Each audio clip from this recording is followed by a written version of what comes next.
yang ma im chepe yang sam mamu respect nang po kini po 15 session chẳng như sports made campaign lần mình nhớ ai mà ama iya nang ba president iya chẳng như student union president phải mà office president chẳng chẳng yếm ga ba council chairman hết công ra phải mà council members ama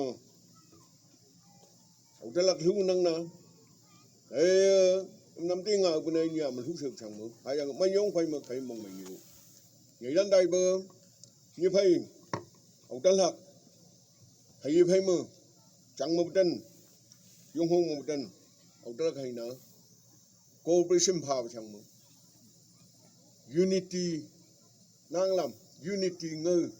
để phải mình đánh chẳng mượn ama chất sự mượn hay là mấy nhóm phải mà hay mong mấy bên khác nghe ama song hành năm dia Christmas isu này chơi phải mà không đi mong mấy giờ bự isu này chơi lại em mong giờ nụ ngay giờ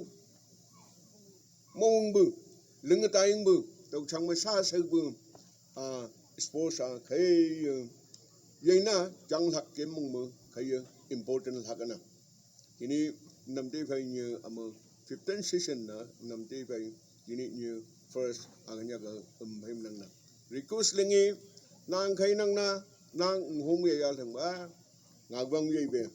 thằng này này chơi ở đây thú phạt lấy chơi về một bơm như ngào lý về chân trụ tập tức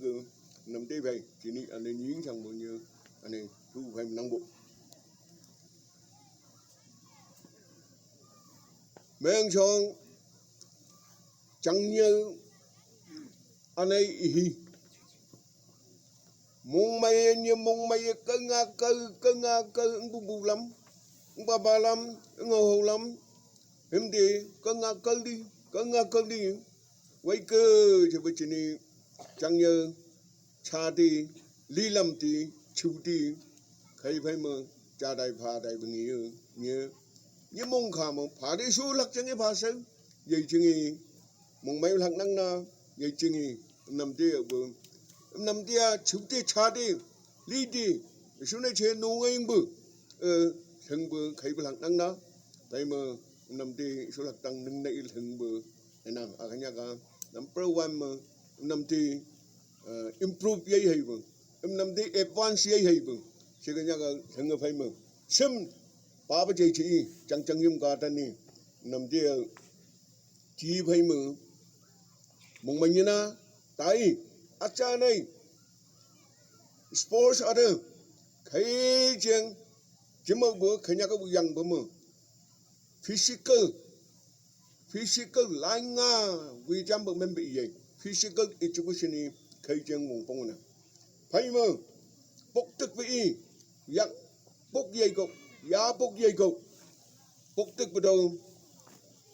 mơ bữa Thailand nè mơ bữa hàng lâu nè mơ chậu trái bên nè thì về như thế ta đâu gì được cả đồng này bữa sports khai nhạc spirit năng như sơ bộ tụi cha này quay làm chừng từ phải nói năng phải follow lên hành bộ mà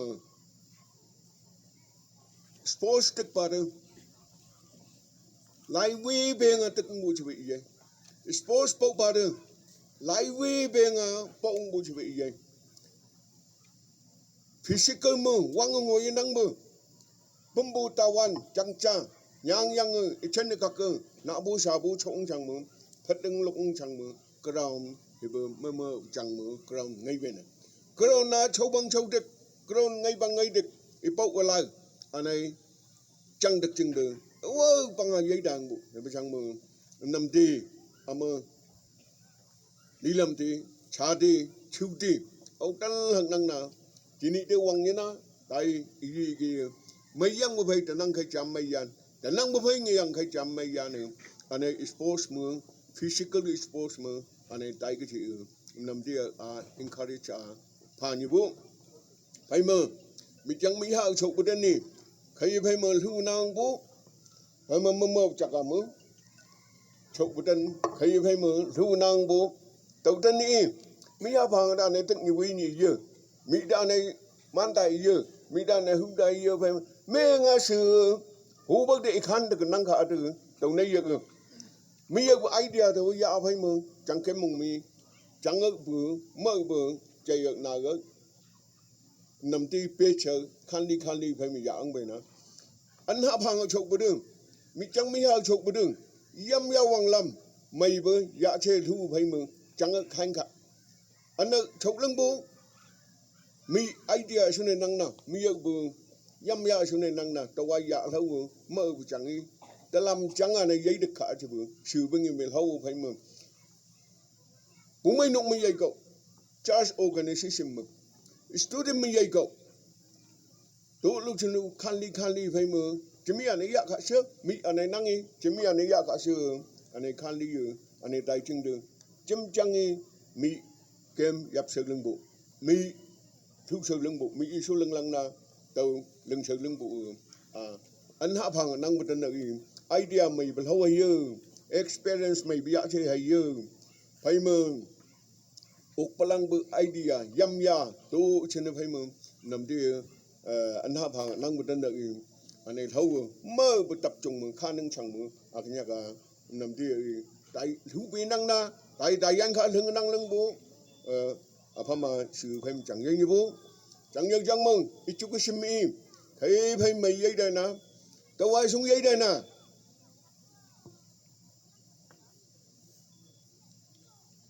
mi giờ idea ya mi chẳng châu hạ hoàn mi chẳng châu sông phẳng thằng người phải mừng chỉ phải mừng với cái sự bướng cho nên chẳng như chẳng mừng sự với người bướng ở trên hạt dây này mong mình như bố phải mừng tại gì cái ít chút cái nữa cái phải mừng mong khó có phải tại cái chứ ít chút cái lan chơi ngà ít chút cái này chỉ bảo được nhưng bơ phải cho mình bị gì năng được ít chút cái nè năng lan chơi student đơn được nhiều giam bơ lại bài mình năng mình lại là một năng mình ít chút cái chỉ bảo được sự với người bây giờ bực mình nè vậy chứ nghe năng sự với người bưng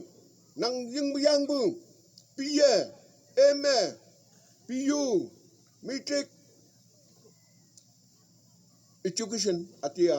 education na vậy chứ nghe năng ở tàu education là sự hiện đường mới chẳng ở y public ở y lại vì là tên ở y chẳng mà chẳng nghiêm cao tên ở y bố mấy nông mà sống sao mà tên ở y năng ở educate lên cậu educate lên cái chi chứng được năng lưu là bơ chẳng tàu ngày pha lại hay một năng lưu là bơ chẳng tàu mấy yang mình giờ chơi ăn tài rồi thì dùng bộ không có bay bưng năng bộ xem bê trăm bưng năng bộ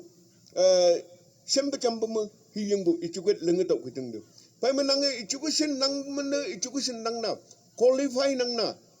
qualify long ở ý quality năng nhận nào quality experience quality idea dạ chơi lưu phải mà chẳng ở ý ít chút cái lưng cậu linh cái chân đường chẳng trong mày đại anh bố ngài pha dây đại anh bố chấm chẳng cái mùng mỹ chẳng nghiêm cao tên nữa atia đi đi nào đi chú đi cha đi lại vì tay như na chẳng nghiêm cao tên nữa em nằm đi ít chú cái xin làm những năng một tên nữa encourage mày về lưng bự nằm đi lại man hay chưa em đi chẳng năng mau hì cơ bây giờ có idea số này là sự cái nhân hơn mở khai mà đâu là chẳng nghiêm cao tên nữa chẳng nghiêm cao tên ý educated education mà năng với student tên nữa anh ấy khai câu đấy mà education mà năng với lifetime mà năng với tên này student ở trong năng nào education và năng là vụ phải mà năng ở public được năng chẳng trong mà được youth organization năng nào cũng mấy nông năng nào